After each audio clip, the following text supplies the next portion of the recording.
ng Christmas tree. Bahala kayo, pwede nyo siyang tiklupin, pwede nyo siyang punitin, i-crumple, whatever. Kayo bahala sa diskarte nyo. Pero walang silipan ng papel.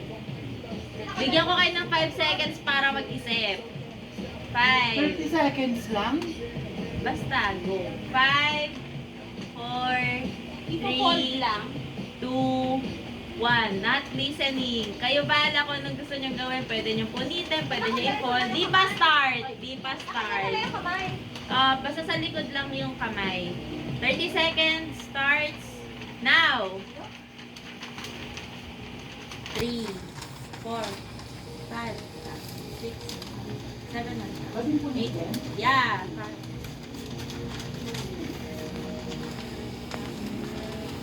13, 14, half na.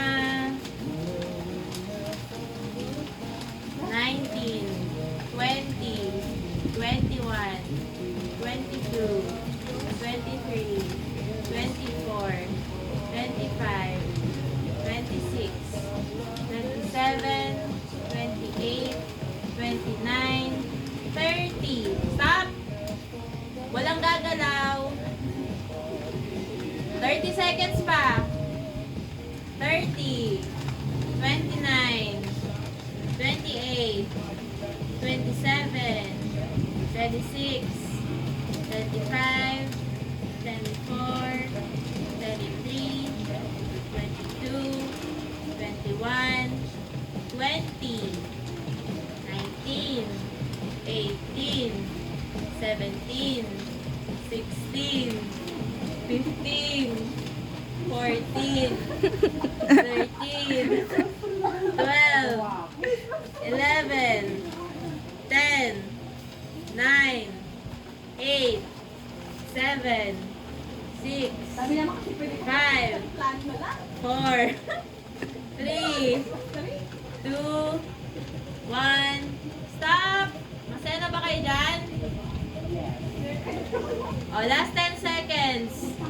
10, 9, 8, 7, 6, 5, 4, 3, 2, 1.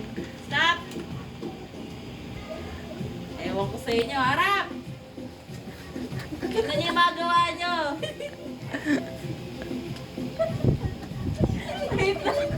Wala ko ano siya.